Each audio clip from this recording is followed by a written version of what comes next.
2018 예배 컨퍼런스 빛을 따라 생명으로에 오신 모든 여러분들을 환영합니다. 예배 시작 전에 두 가지 사항을 광고드리겠습니다. 첫 번째는 언론사의 취재를 위해서 저희 첫째 강림절 예배와 첫째 강의가 오픈이 됩니다. 참석자분들의 이해를 부탁을 드립니다. 또한 관계자분들께서는 예배에 지장이 되지 않는 선에서 촬영을 해주시기를 부탁드립니다. 참석하시는 분들께도 같은 광고를 드리겠는데요. 예배 진행을 위해서 예배 중에는 개인적인 촬영이나 녹화는 하지 말아주시길 부탁드립니다. 공간 디자인에 관련된 촬영 같은 경우는 예배가 끝난 다음에 사진 촬영하실 수 있도록 이렇게 해드리겠습니다. 그리고 저희 예배에 관련한 영상과 사진은 추후에 제가 웹사이트를 통해서 공유를 해드리도록 하겠습니다. 이제 강림절 번째 예배 시작하겠습니다.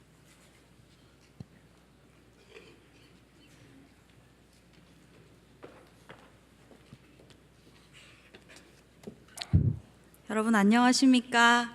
저는 2018 예배 컨퍼런스 빛을 따라 생명으로의 첫 번째 예배 연출을 맡은 감리교 신학대학교의 권미연 전도사입니다. 이 컨퍼런스에 오신 여러분을 진심으로 환영합니다. 여러분은 이제부터 예수 그리스도의 생애 주기에 따라 7번의 예배를 드리게 됩니다. 그리고 이 예배는 그 7번의 예배 중 첫 번째 예배인 강림절 첫째 주일 예배입니다. 강림절은 교회력의 시작으로 현대 교회들은 이 강림절을 성탄절을 준비하는 절기로 지키고 있습니다. 아울러 강림절은 기다림 그리고 오심 이 두 가지 뜻을 함께 가지고 있는데 초림의 사건을 기억함과 동시에 재림을 소망하는 기간입니다. 강림절 첫째 주일 예배는 어두운 세상에 빛으로 오신 예수 그리스도를 기억하며 어두운 이 땅에 다시 오실 그리스도를 대망하는 예배입니다. 이제 드릴 이 예배의 주제는 빛으로 나아오라입니다. 강림절은 교회력의 시작이자 빛의 주기의 시작이기도 합니다. 따라서 강림절 첫째 주일 예배는 그리스도인들을 교회 1년 주기로 초대하며 빛으로 오신 예수님께 소망을 둘 것을 권합니다. 이러한 초청은 그리스도인에게 빛으로 오신 예수 그리스도처럼 그들의 삶 또한 빛으로 변화시킬 것을 제안합니다. 여러분, 이 시간 여러분께 몇 가지 질문을 드리고자 합니다. 여러분은 강림절 하면 어떤 상징이 가장 먼저 떠오르시나요? 역시 아무 대답이 없으시군요. 저는 강림절 하면 4개의 초, 보라색 초와 흰색 가장 커다란 흰색 초가 떠오릅니다. 그리스도의 초라고 하는 이 초가 떠오르는데요. 그런데 이 앞을 한번 봐주시겠습니까? 저희는 강림절 첫째 주부터 성탄으로 갈수록 초가 점점 작아지는 것을 보실 수 있습니다. 이것은 이 땅의 가장 낮은 곳으로 가장 초라한 모습으로 오신 예수 그리스도 그리고 온유하고 겸손하신 예수님을 상징합니다. 그리고 그 옆을 한번 봐주시겠습니까? 이것은 저희가 만든 크리스마스 트리입니다. 다소 초라해 보이는 이 트리가 과연 무엇을 상징하는지 그리고 이 트리가 예배 때 어떻게 변할지 기대해 주시기 바랍니다. 마지막으로 한 가지 질문을 또 드리고 싶습니다. 여러분은 강림절 하면 생각나는 강림 찬송이 무엇이 있으신가요? 역시 또 대답이 없으시군요. 안타깝게도 우리가 가지고 있는 찬송가에는 강림 찬송이 단 9개밖에 되지 않습니다. 그래서 저희가 새로운 강림 찬송을 이번 예배를 통해서 제시하려고 합니다. 이제 기대하는 마음으로 어둠과 빛, 절제된 시각적 상징과 예전 음악을 통해 드리는 주일 예배, 유일한 소망이요 유일한 빛이신 예수님을 기다리는 마음으로 예배드리기 원하는데요. 앞서서 몇 가지 안내사항을 드리도록 하겠습니다. 첫 번째 안내사항은 기존에 설교해 주시기로 하셨던 종교감리교회 최이우 목사님께서 어제 건강상의 이유로 병원에 실려가시는 일이 있었습니다. 그래서 배화여대의 교목 실장이시자 종교감리교회 소속이신 전병식 목사님께서 설교해 주실 것을 알려드립니다. 또한 아까 양지혜 PD님께서 말씀해 주셨듯이 예배 중에 촬영은 삼가해 주시기 바랍니다. 저희 측에서 예배 충분히 촬영을 하고 나중에 배포해 드리도록 할 테니, 그리고 예배 후에 충분히 촬영 시간을 드릴 테니 예배 시간에는 예배에만 집중해 주시기를 부탁드립니다. 이 시간에는 이 예배 음악 기획을 맡아주신 베스퍼스 찬양대회 백정진 지휘자님을 모셔서 이 예배 음악의 기획 의도를 듣고 다 함께 예배 드리도록 하겠습니다.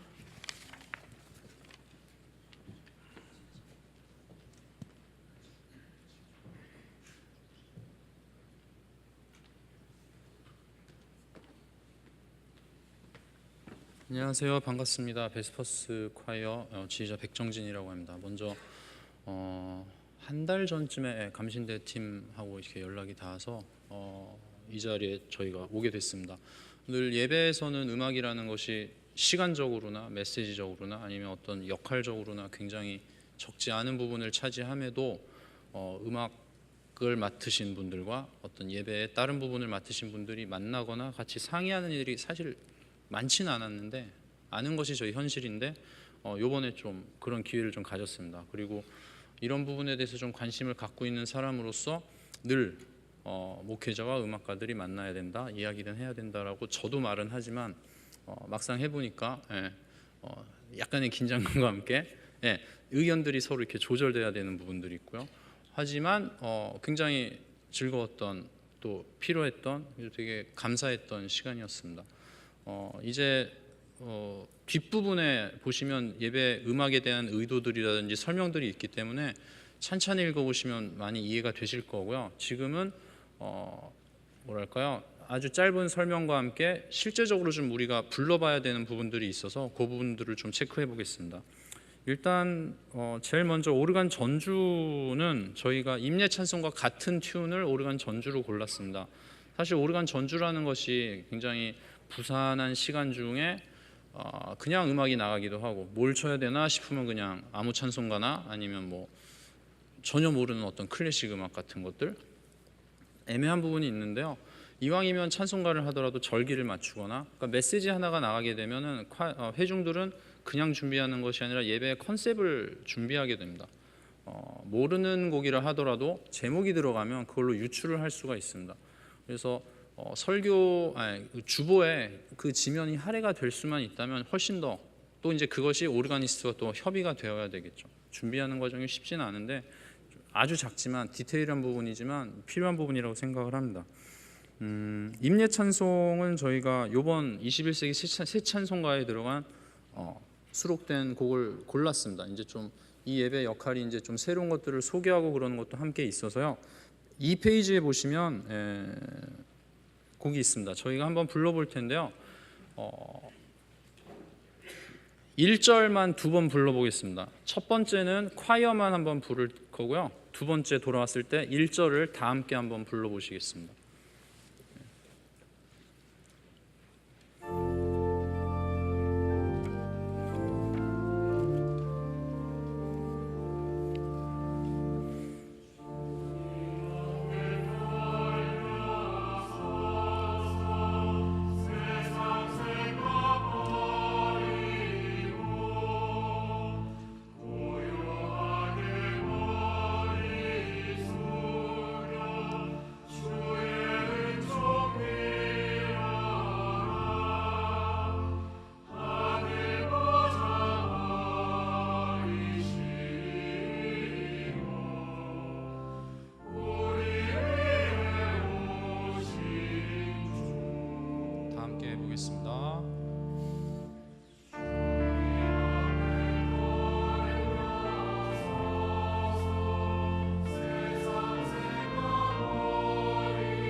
좋습니다.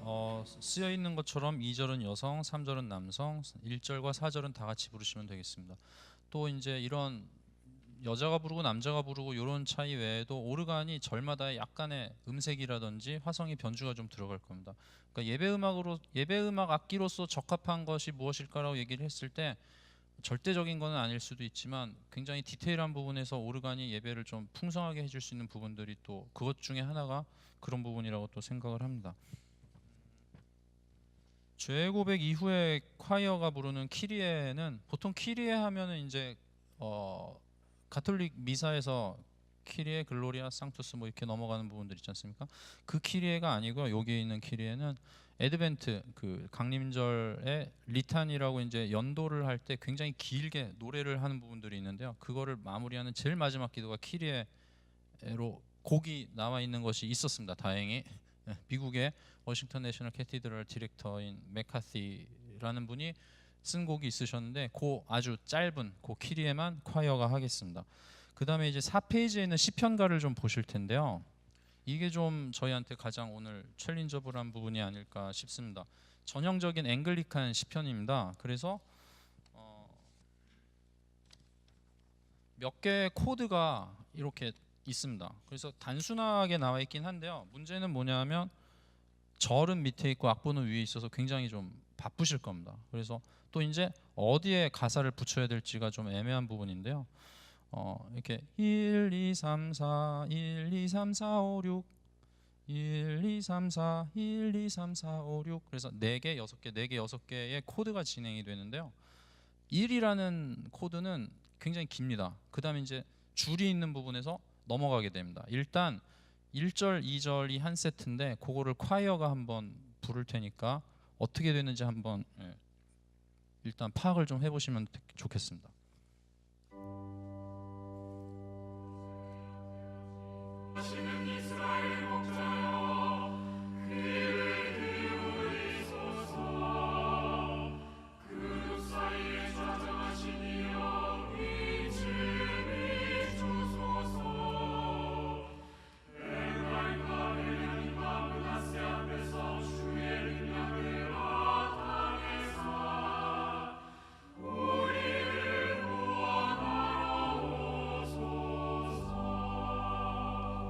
이런 식으로 진행이 됩니다.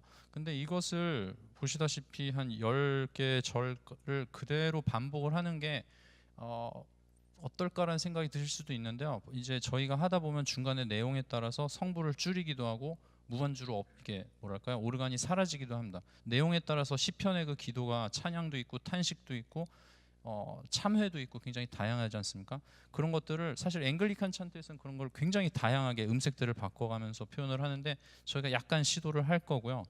원래는 이제 그런 것들을 예배 때 실황 라이브로 보셔야 이게 조금 감동이 있으신데 어떤 기획의 차원이랑 또 설명을 미리 나중에 드릴 기회가 없기 때문에 그냥 지금 설명을 드리겠습니다. 이제 18절 이후를 저희들이 같이 부를 텐데요.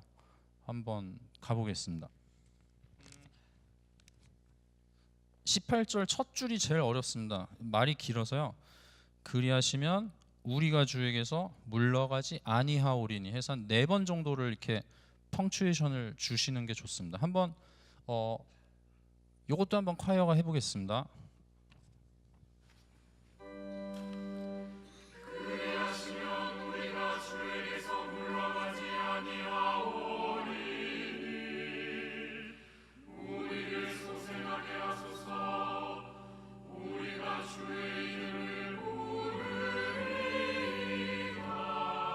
이런 식으로 됩니다. 한번 같이 가보시겠습니다. 그리고 우리를 소생하게 하소서 하고 점이 있는데 거기서는 끊고 숨을 쉬고 들어가시면 되겠습니다. 제가 어차피 저쪽에서 지휘를 하기 때문에 오르간과 콰이어 소리 들으시면서 한번 대충 할 수 있으신 만큼 한번 맞춰보시면 되겠습니다. 그리하시면 가시죠. 시작.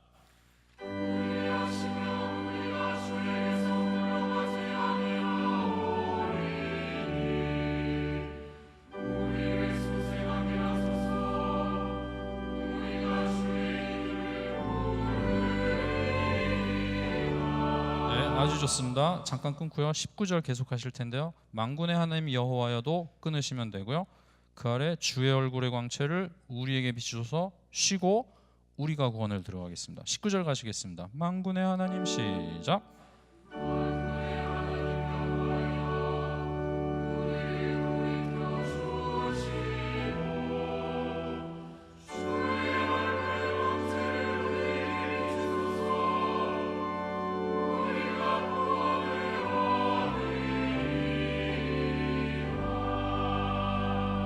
그 다음에는 시편을 마칠 때 이제 글로리아 파트리에서 성삼위 송이 있습니다.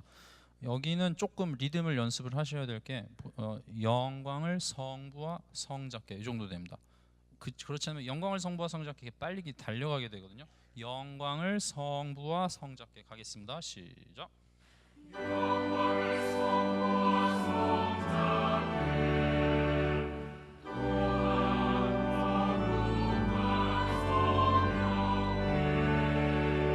감사합니다. 그 다음에 자꾸 끊어서 제가 한 번에 설명을 드릴 걸. 태초부터 지금까지 하고 숨 쉽니다.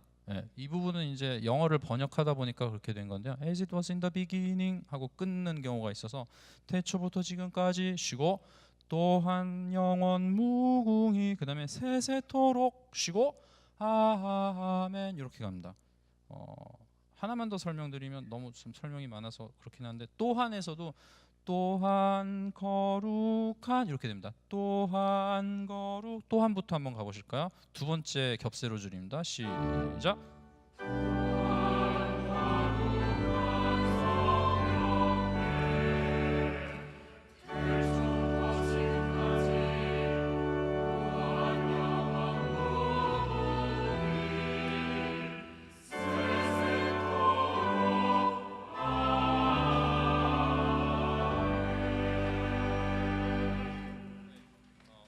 아주 좋습니다. 그 다음에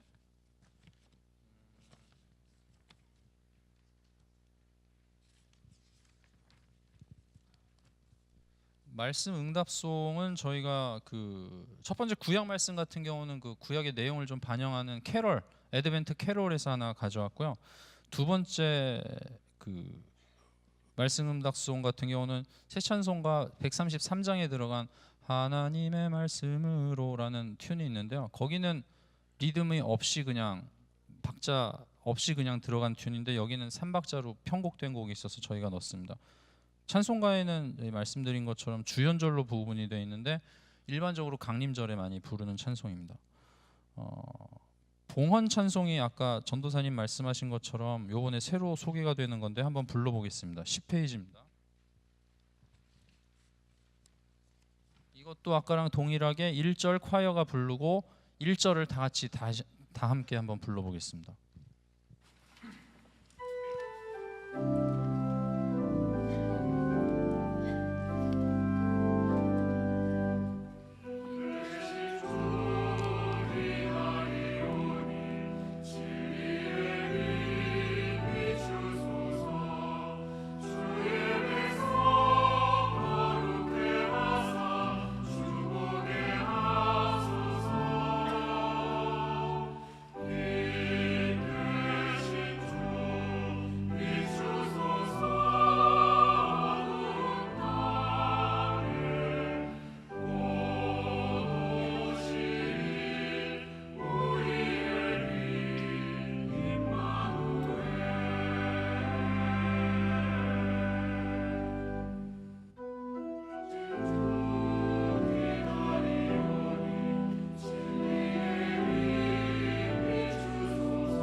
간단한 설명은 거의 다 된 것 같고요. 뒤에 있는 스크립트 보시면 될 것 같고 이제 오르간 전주로 예배를 시작하면 될 것 같습니다.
예수께서 말씀하시되 나는 세상의 빛이니 나를 따르는 자는 어둠에 다니지 아니하고 생명의 빛을 얻으리라.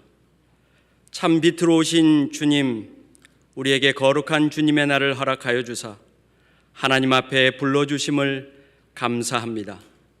이 시간 성령의 역사로 어두웠던 우리의 삶에서 돌이켜 생명의 빛으로 나아가도록 인도하옵소서. 우리의 유일한 소망이신 예수 그리스도의 이름으로 기도합니다. 아멘.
천사 주님 앞에 엎드려서 절하고 소리 높여 찬송하며 주의 이름 기리네. 할렐루야 할렐루야 주께 찬양합니다.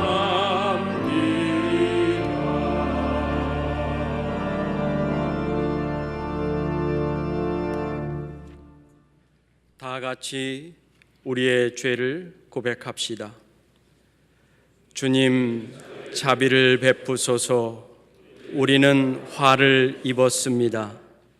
이스라엘이 바벨론에 끌려갔던 것처럼 우리는 먹음직하고 보암직한 것에 포로가 되었습니다. 우리는 물질을 따라 바삐 걸어가면서 선택의 순간에 주님을 기억하지 못했고 더 높은 자리에 올라가려 애쓰면서 우리의 이웃들을 질봐봤습니다. 우리는 음란한 것에 시선을 빼앗겨 몸과 마음을 정욕으로 더럽혔고 혀를 다스리지 못하여 이를 미움과 증오의 도구로 삼았습니다. 우리는 주님이 오실 길을 예비하지 못하고 살아왔습니다. 주님, 우리의 죄를 용서하여 주옵소서. 주님, 자비를 베푸소서. 우리는 망하게 되었습니다. 이스라엘이 바벨론의 거짓 밧줄에 묶였었던 것처럼 우리는 죄에 묶여 있습니다. 우리는 모든 것을 스스로 계획하고 결정한 나머지 주님께 여쭙지 않았고 바라고 원하는 것을 요구하는 주님의 말씀에 귀 기울이지 않았습니다. 우리는 세상에서 능력을 인정받기 원했지만 하나님의 능력은 인정하지 않았고 주일마다 예배를 드렸지만 삶에서는 예배자로 살지 못했습니다. 우리는 이 어두운 세상에서 빛의 자녀로 살지 못했고 빛이신 주님께로 나아가려 하지 않았습니다. 주님, 우리의 죄를 용서하여 주옵소서.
죄 사함 받기를 원하는 여러분, 용서하시는 하나님의 말씀을 들으십시오.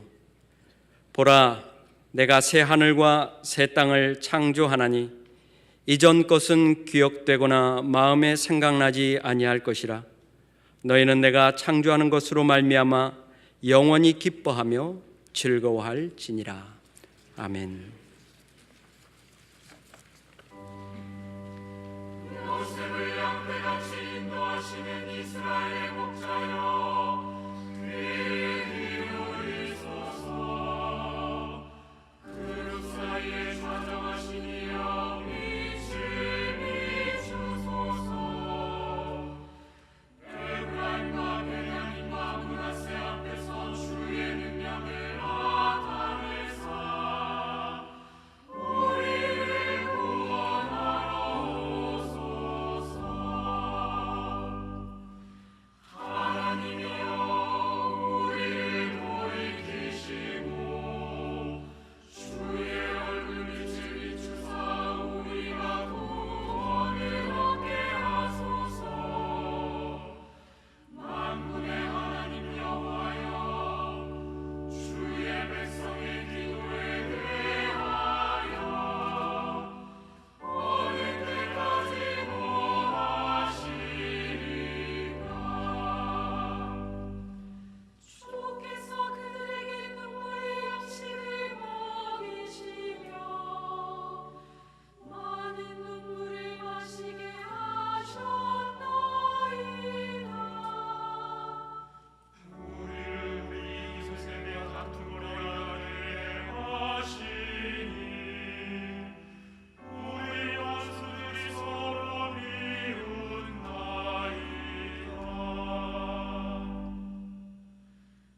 만군의 하나님이여, 우리를 회복하여 주시고 주의 얼굴에 광채를 비추사 우리가 구원을 얻게 하소서.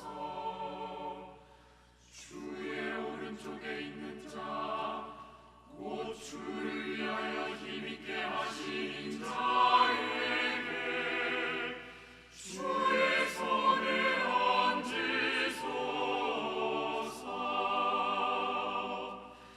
그리하시며 그대와 주에게서 올라가지 아니하오리니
구약의 말씀입니다.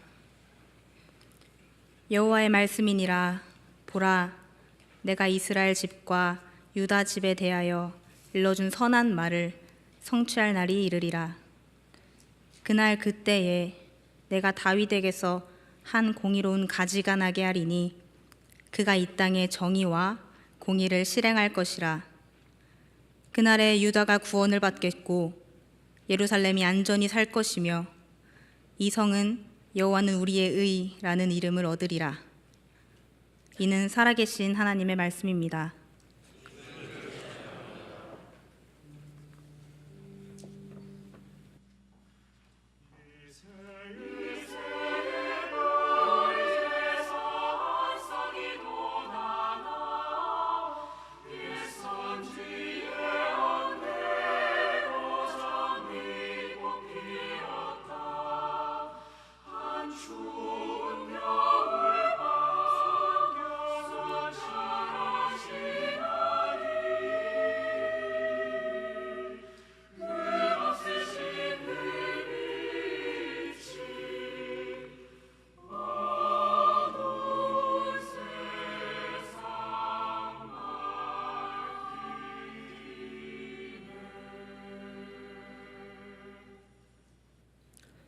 신약의 말씀입니다. 우리가 우리 하나님 앞에서 너희로 말미암아 모든 기쁨으로 기뻐하니 너희를 위하여 능히 어떠한 감사로 하나님께 보답할까? 주야로 심히 간구함은 너희 얼굴을 보고 너희 믿음이 부족한 것을 보충하게 하려 함이라. 하나님 우리 아버지와 우리 주 예수는 우리 길을 너희에게로 갈 수 있게 하시오며 또 주께서 우리가 너희를 사랑함과 같이 너희도 피차간과 모든 사람에 대한 사랑이 더욱 많아 넘치게 하사 너희 마음을 굳건하게 하시고 우리 주 예수께서 그의 모든 성도와 함께 강림하실 때에 하나님 우리 아버지 앞에서 거룩함에 흠이 없게 하시기를 원하노라. 이는 살아계신 하나님의 말씀입니다.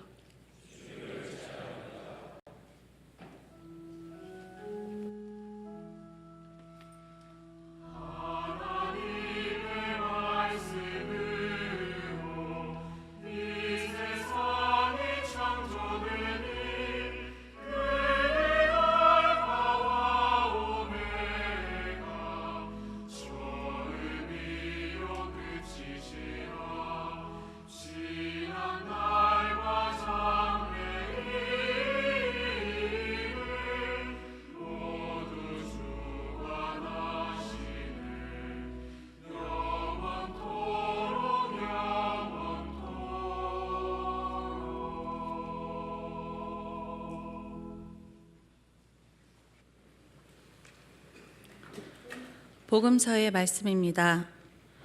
1월 성신에는 징조가 있겠고 땅에서는 민족들이 바다와 파도의 성난 소리로 인하여 혼란한 중에 곤고하리라. 사람들이 세상에 임할 일을 생각하고 무서워하고 기절하리니 이는 하늘의 권능들이 흔들리겠음이라. 그때의 사람들이 인자가 구름을 타고 능력과 큰 영광으로 오는 것을 보리라. 이런 일이 되기를 시작하거든 일어나 머리를 들라 너희 속량이 가까웠느니라 하시더라. 이에 비유로 이르시되 무화과 나무와 모든 나무를 보라. 싹이 나면 너희가 보고 여름이 가까운 줄을 자연히 아나니 이와 같이 너희가 이런 일이 일어나는 것을 보거든 하나님의 나라가 가까이 온 줄을 알라. 내가 진실로 너희에게 말하노니 이 세대가 지나가기 전에 모든 일이 다 이루어지리라. 천지는 없어지겠으나 내 말은 없어지지 아니하리라. 너희는 스스로 조심하라. 그렇지 않으면 방탕함과 술 취함과 생활의 염려로 마음이 둔하여지고 뜻밖의 그날이 덫과 같이 너희에게 임하리라. 이 날은 온 지구상에 거하는 모든 사람에게 임하리라. 이러므로 너희는 장차 올 이 모든 일을 능히 피하고 인자 앞에 서도록 항상 기도하며 깨어 있으라 하시니라. 이는 살아계신 하나님의 말씀입니다.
포에르바는 유물론 철학자입니다. 그래서 인간의 본성을 정의하는 데 있어 모든 유심론적이며 관념주의적 철학자들이 해왔던 인간에 대한 정의를 무너뜨리고자 한마디를 했습니다. 인간은 바로 그가 먹는 것이다. 19세기에 내렸던 인간에 대한 이 유물론적 명제는 21세기에 들어와서 엉뚱하게도 건강을 위한 살 빼기, 다이어트의 명제로 등장했습니다. 당신이 먹는 것이 바로 당신이요. 물론 보다 더 확실히 하자면 당신이 먹은 것이 바로 당신의 살이다라는 것이겠죠. 그런데 창세기의 관점에 비추어 보면 유물론적인 관점에서 포에르바가 말한 인간의 정의나 육체적, 신체적 관점에서 다이어트 전도사들이 말하는 인간 식탁의 명제나 모두 유대 기독교적인 관념을 뒷받침하는 표현으로 귀결되어집니다. 물론 어떤 분들은 제2야 신학적인 변증론으로 여길 법도 하지만 창세기에서도 인간은 바로 그가 먹는 그 사람입니다. 여러분, 우리 창세기의 창조 이야기에는 하나님께서 사람을 창조하신 후에 그 만드신 여자와 남자에게 살아가기 위해 먹을 것을 주시는 장면이 등장합니다. 창조의 셋째 날 하나님께서 씨를 맺는 식물을 종류대로, 씨 있는 열매를 맺는 나무를 종류대로 만드셨습니다. 그리고 그 푸른 풀로 된 먹거리를 여섯째 날에 만드신 사람에게 먹고 살아가라고 주셨습니다. 물론 하나님의 형상으로 만들어진 인간이라는 이마고 데이는 신학적 인간학의 첫 명제일 것입니다. 그런데 하나님의 형상대로 만드신 인간에게 먹을거리가 필요했기에 하나님께서는 먹을거리를 주셨습니다. 흙으로 만들어진 인간은 땅에서 나는 것을 먹거리로 해서 살아가는 존재가 되었습니다. 인간은 결국 땅이라는 세상을 먹어서 그걸 자신의 몸속에 받아들여 그것을 자기 자신으로 만들어가는, 자신의 살과 피로 만들어가는 그런 존재입니다. 정말 인간은 자기가 먹는 바로 그것입니다. 하나님께서 인간을 위해 온 세상을, 땅의 것들을 모두 밥상 위에 올리셔서 인간이 그 밥상을 받고 먹고 자신을 만들어 가도록 하신 것이 바로 창조의 결론이 되었습니다. 인간은 바로 그가 먹는 것이다라는 명제는 곧 창세기의 또 하나의 인간 명제가 됩니다. 인간을 위해 미리 밥상을 만들어 주신 것이 창조입니다. 하나님께서 만들어 주신 것을 먹고 사는 인간, 이것이 신학적 인간학의 또 하나의 명제입니다. 그런데 그 밥상을 만들기 이전 하나님께서 첫날에 처음 만드신 것이 있는데 그것이 바로 빛입니다.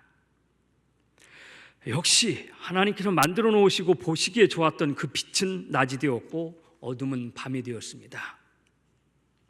요한복음은 이 세상과 인간을 창조하신 하나님의 질서를 보여주고 있는데 그것은 창세기의 질서와도 같습니다. 창세기에서 하나님께서 말씀으로 창조를 시작하신 것처럼 요한복음 1장 1절에서 2절은 하나님과 함께 계셨던 말씀을 먼저 언급합니다. 하나님인 말씀에 대해서. 그리고 그 말씀으로 만물이 지어졌으며 그 안에 생명이 있었다고 말합니다. 그리고 그 생명은 모든 인류의 빛이라고 증언합니다. 요한복음에서 이 말씀과 생명과 빛은 모두 예수 그리스도를 지칭하는 표현입니다. 예수 그리스도는 하나님과 함께 계셨던 말씀이고 그리고 세상을 창조한 그 말씀이었습니다. 그 말씀이신 예수 그리스도를 통해 세상에 생명이 왔고 그 생명이 사람들의 빛, 즉 온 인류의 빛이 되었습니다. 그래서 세례 요한은 그 빛을 증거하는 증인으로 왔다고 1장 7절은 말씀합니다. 예수 그리스도를 빛으로 정의하는 가장 결정적인 말씀은 요한복음 8장 12절의 말씀입니다.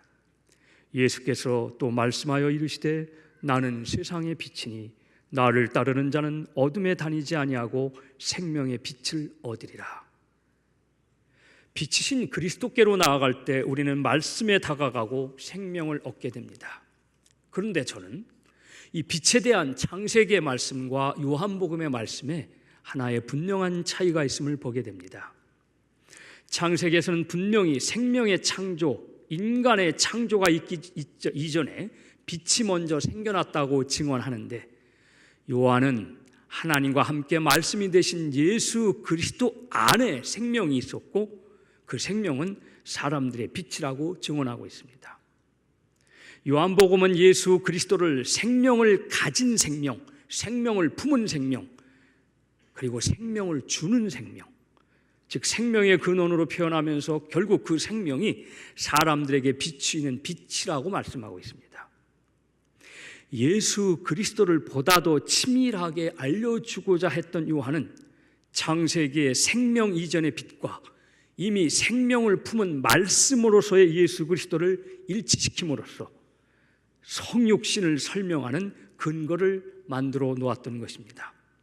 하나님의 창조 역사 속에 이미 생명의 근원이셨던 생명의 그리스도, 그리고 세상의 어두움을 비추는 빛이신 그리스도, 세상을 창조하신 말씀으로 존재하시다가 세상의 어두움이 만연해지자 그 빛을 비추기 위해서 인간의 옷을 입고 인간의 생명을 입고 인간의 세상에 오셨다는 그 성육신의 역사를 요한복음의 서두는 밝히고 있는 것입니다. 예수 그리스도의 오심을 기다리는 강림절은 처음에 그분께서 세상에 오셨을 때의 성육신의 역사로부터 그 기억을 갖고 그를 기념하는 것입니다. 그리고 또 하나는 예수께서 또 다른 모습으로 재림의 때 다시 오시는 제2의 성육신의 역사를 기대하는 준비 의식이 되어야 합니다. 이 의식과 예배를 통해 교회는 바로 기억과 기대와 기념의 공동체가 되는 것입니다. 처음 창조 때는 빛에서 출발하여 빛으로부터 생명을 기다렸지만 우리가 새로운 피조물로서 새로운 생명으로 거듭 태어나기 위해서는 우리를 비추는 빛이신 그리스도께로 나아가야 합니다. 이 세상의 어둠 속에서 우리에게 빛을 비춰주시기 위해서 우리와 같은 몸으로 오셔서 빛으로 길 안내를 해주셨던 첫 성육신의 그 불빛이 우리가 만들어오고 만들어버린 현재 이 지독한 어둠 속에서 가물거리고 있는 이때 우리는 다시 그 빛을 얻기 위해 그분 앞으로 나아가야 할 것입니다. 나는 세상의 빛이다 라고 하셨을 때 그 세상은 코스모스, 온 세상, 즉 인류 전체를 가리키는 말씀입니다. 유다 팔레스타인 지역만이 아니라 인류가 거처하는 온 세상이 어둠에 처해 있었습니다. 예수님께서 자신을 빛이라 하신 것은 역설적이게도 온 인류가 처해 있는 자리가 어둠의 상태라는 것을 알려줍니다. 그 어둠은 곧 우리 인간의 죄로 인한 어둠입니다. 그래서 강림절에 빛으로 오시는 예수 그리스도를 기다리는 우리의 자세는 곧 죄의 회개, 죄의 고백, 바로 그것이어야 합니다. 예수님께서 빛으로 우리의 죄를 씻어주시는 그 살아있는 빛을 바라는 빛바라기의 계절이 바로 강림절의 기간입니다. 이쯤에서 저는 강림절의 인간명제를 하나 덧붙이려고 합니다. 인간은 바로 그가 보고 있는 것이다. 사람이 무엇을 보고 있는가에 따라 그가 누구인가를 결정할 수 있다는 말씀입니다. 강신주 교수가 상처받지 않을 권리에서 이렇게 말했습니다. 자본주의 체제의 생존 비밀은 바로 욕망의 집어등이란 표현으로 요약될 수 있을 듯합니다. 집어등이란 말은 글자 그대로 물고기를 모으는 등불이란 뜻입니다. 심해의 오징어들은 오징어잡이 배에 달린 수많은 집어등의 유혹에서 벗어나기 힘듭니다. 화려한 등불의 불빛은 자신들의 목숨을 바쳐서라도 도달하고 싶은 치명적 유혹을 안고 있으니까요. 우리는 살아가면서 이 욕망의 집어등이라는 치명적인 불빛을 외면하기가 그리 쉽지 않습니다. 오징어 잡이배에 수없이 걸려있는 그 집어등의 화려한 불빛에 사로잡힌 오징어떼 마냥 우리는 늘 욕망의 집어등에 걸려서 허우적됩니다. 그런데 그 오징어 잡이배, 그 배의 집어등이 세상에 어디 한두 군데만 있겠습니까? 주위에 수도 없이 널려있는 욕망의 집어등의 불빛을 따라갔다가 결국은 낚시에 걸려들고 마는 것이 우리네 인간사 같습니다. 그러나 우리는 그 욕망의 불빛을 거절할 수 있도록 거절해야만 되는 것으로 훈련을 받은 인생들입니다. 욕망의 불빛이 아닌 그리스도의 빛, 성령의 불빛을 보기 위해서 우리는 노력해야 합니다. 유혹의 불빛을 떨쳐버리고 그리스도의 빛으로 나아가기 위해 우리는 늘 내가 무엇을 보고 있는가 하는 것을 조심히 살펴봐야 합니다. 그리스도의 빛을 보고 따라갈 수 있는 눈은 곧 성령의 역사를 목격하게 될 것입니다. 그리스도의 빛으로 나아가고자 하는 눈은 아무리 어둠이 짙더라도 그 속에서 진리와 자유와 생명의 길을 찾을 수 있을 것입니다. 그런데 우리는 자꾸 빛이신 그리스도를 너무 거대한 눈으로 보야 한다거나 혹은 또 너무 세밀한 눈으로 보아야 한다거나 해서 걸려 넘어지는 때가 많이 있습니다. 빛이신 그리스도를 보고 그리스도의 빛의 길을 찾는데 꼭 망원경이나 현미경이 있어야 할 필요는 없습니다. 그냥 우리의 일상의 평범한 시력 속에서도 조금만 주의를 기울이면 우리는 얼마든지 그리스도의 빛을 찾아낼 수 있습니다. 아무리 깊은 어둠 속이라 할지라도 그리스도의 빛은 우리의 평범한 일상의 눈을 열어주셔서 희망의 빛을 찾게 해 주실 것입니다. 저희 큰 녀석이 아주 어렸을 때 놀이공원에 데리고 갔다가 잃어버렸습니다. 길거리에서 연주하는 악대들을 보고 따라갔다가 엄마 아빠를 놓쳤습니다. 저랑 집사람이랑 놀래서 여기저기 돌아다니면서 이름을 부르고 찾아다니고 있었는데 제 뒤에서 갑자기 제 아이가 저를 붙잡았습니다. 아빠, 너 어딜 그렇게 돌아다녔어? 그리고 아빠는 어떻게 찾았니? 그랬더니 자기는 돌아다니고 있는 남자 어른들의 손만 봤다는 겁니다. 무슨 소리냐 그랬더니 아빠가 아까 기념품 가게에서 지팡이 하나 샀잖아. 제가 기념품 가게 가면 무엇이든지 하나는 사는 습관이 있는데 그중에 그날은 지팡이를 하나 샀습니다. 그래서 그 녀석이 지팡이를 잡은 남자 어른들만 찾아다니다가 저를 발견하게 됐습니다. 제가 한마디 했습니다. 우리 아들, 내 아들 똑똑하다. 그런데 문제는 이제는 그 녀석이 더 이상 똑똑하지 않다는 겁니다. 그 아이가 저를 지금 30년째 등록금을 대주는 학부형으로 만들고 있습니다. 니처드 앤 프라고맨이라는 신부님이 딴뚜 메르고 지존하신 성체라는 그런 찬가를 이렇게 번역했습니다. 오감이 불안전하거나 부적당한 곳에서는 신앙이 대신하게 할지어다. 신앙의 눈에는 평범한 사물이 투명해져 무엇인가 비범한 것을 비추어 보이나니 모든 것이 신앙의 눈에 달려 있습니다. 그리스도의 빛이신 그리스도를 보고자 하는 눈에는 그 생명의 빛, 소망의 빛이 보일 것입니다. 우리가 늘 믿음의 눈으로 보고자 할 때 성령께서는 빛을 비추어서 우리의 눈을 열어주실 것입니다. 그런데 저도 늘 그래왔지만 마태복음 5장 14절에서 우리는 약간의 혼란을 느낄 수 있습니다. 너희는 세상의 빛이다 라고 주님께서 우리 보고 세상의 빛이라고, 세상의 빛을 비추라고 하는 말씀입니다.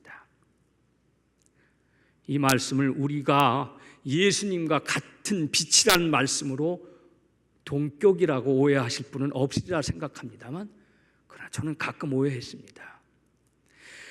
우리는 빛이신 그리스도를 반사하여 빛을 내는 반사체로서의 빛입니다. 태양과 달과 같은 관계이기도 할 것입니다. 그래서 우리는 늘 조심해야 합니다. 나는 그리스도에게서 빛을 받아서 반사하고 있는 것인가? 아니면 다른 거짓 불빛으로부터 빛을 반사하고 있는 것인가? 이 관점에서 우리는 오래전에 세례성사, 세례예식을 일루미네이션, 즉 빛, 광명으로 불렀던 그 의미를 깨달아야 합니다. 참으로 거듭나는 세례를 받은 자는 빛의 의식, 광명의 의식에 참여한 것이기 때문입니다. 그래서 이때 세례는 어둠에서 빛으로, 빛을 깨닫는 그런 빛으로 이행하는 의식이 됩니다.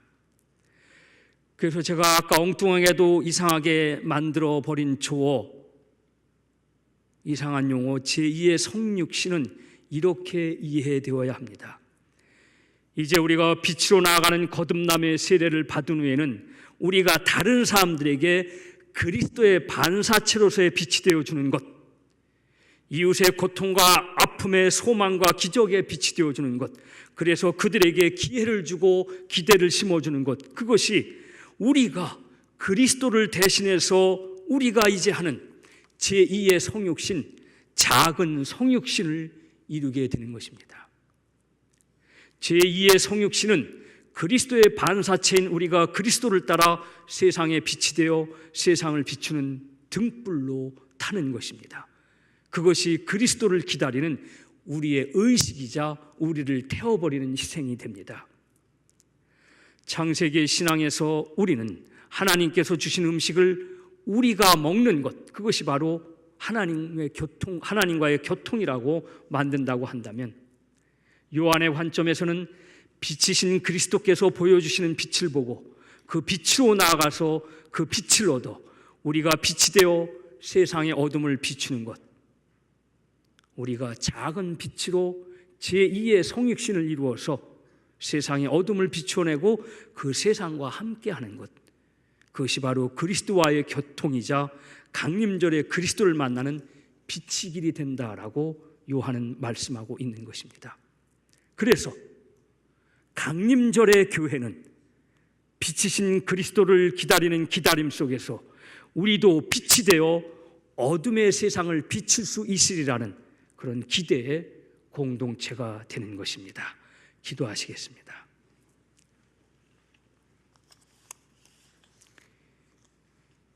이스라엘의 목자 요셉을 양떼처럼 인도하시는 주님, 귀를 기울여 주십시오. 구루비에 앉으신 주님, 빛을 비추어 주십시오. 하나님, 우리를 회복시켜 주십시오. 우리가 구원을 받도록 주의 환한 얼굴을 비추어 주십시오. 빛이신 그리스도를 기다리는 이 기다림, 그리하여 기억과 기념과 기대의 공동체가 되는 저희 교회에 빛을 허락하여 주시옵소서. 빛이신 우리의 주 예수 그리스도 이름으로 기도드리옵나이다. 아멘.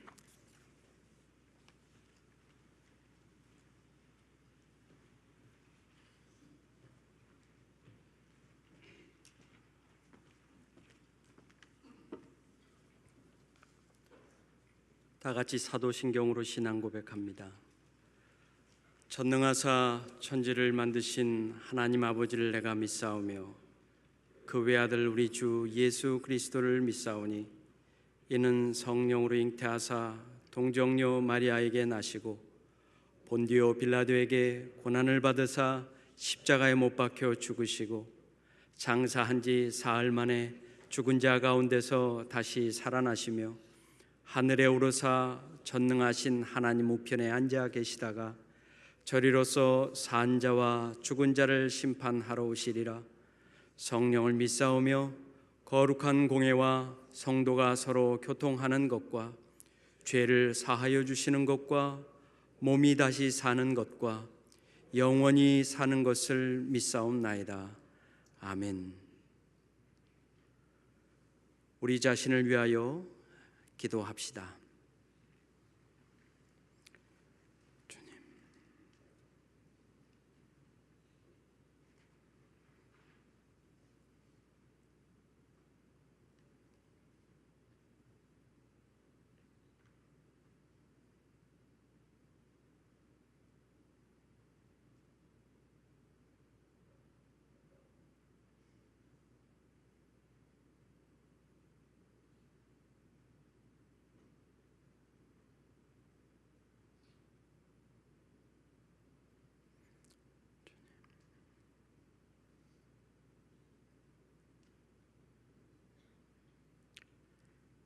생명의 빛이신 하나님, 우리를 어두움 가운데서 구하시고 주님을 닮아 빛의 자녀로 살아가게 하소서.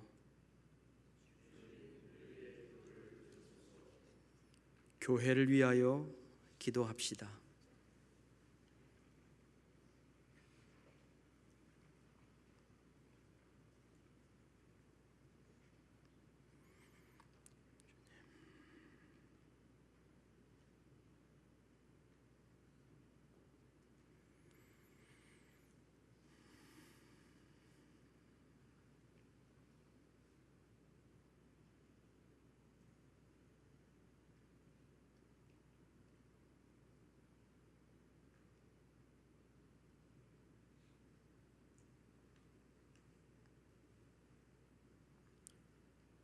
소망의 하나님, 성령의 역사로 교회가 날마다 든든히 서가게 하시고 하나님을 경외하여 말씀과 기도, 성도를 양육하는 일에 조금도 부족함이 없게 하소서. 세상을 위하여 기도합시다.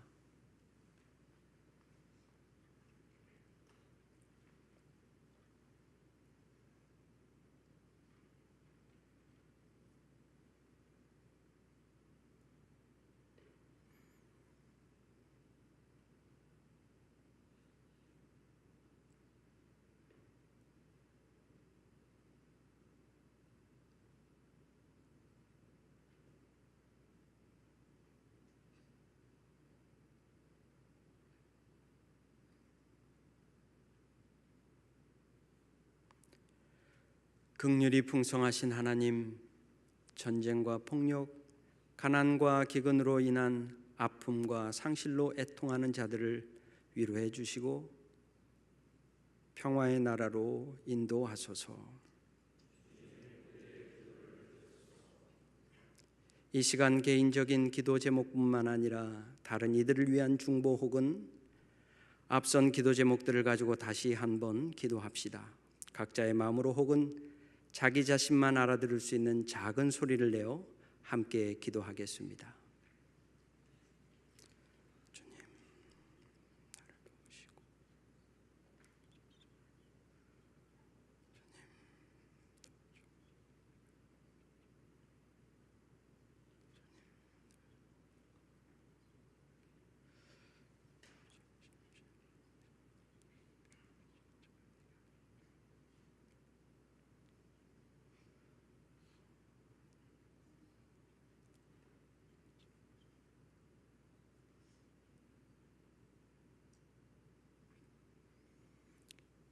다 같이 기도합시다.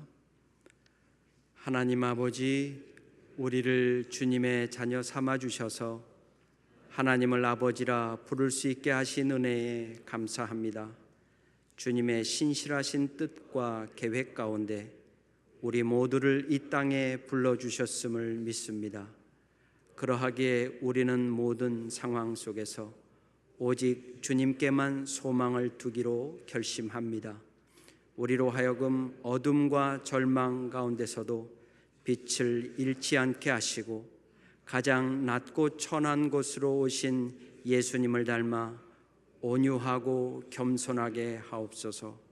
주님, 우리가 간절히 주님을 기다립니다. 이제 곧 우리에게 오실 영원한 생명의 빛 예수 그리스도의 이름으로 기도합니다. 아멘.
비추소서.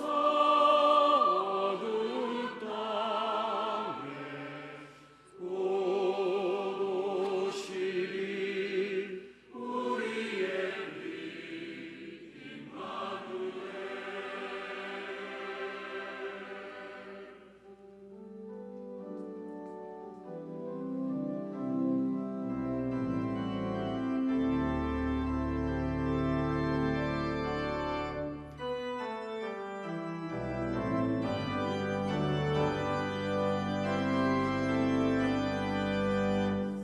사랑의 주 기다리오니 주의 교회 비추소서. 고대하는 주님의 나라 임하게 하소서. 빛 되신 주 비추소서.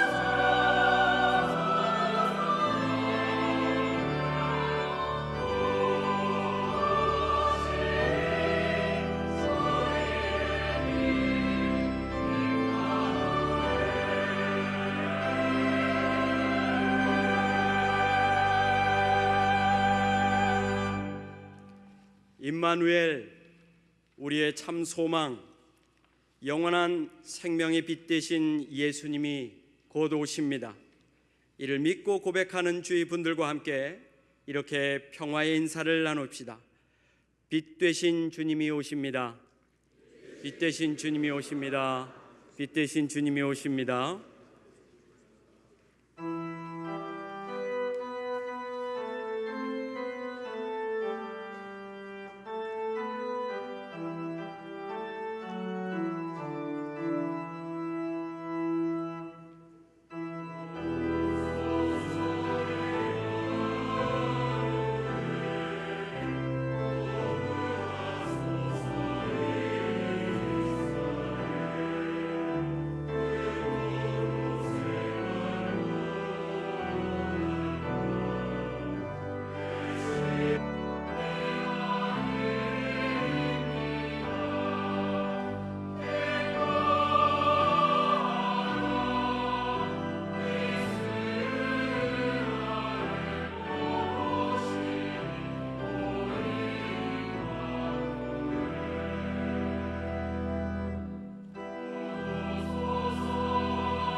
이 땅에 빛으로 오신 성자 예수 그리스도의 은혜와 그 빛을 우리와 만나게 해주시는 성부 하나님의 사랑과 그 빛으로 온갖 생명을 북돋워 주시는 성령 보혜사의 도움이 오늘 이 자리에 함께한 저희 모두에게 함께 계시옵기를 간절히 축원하옵나이다. 아멘.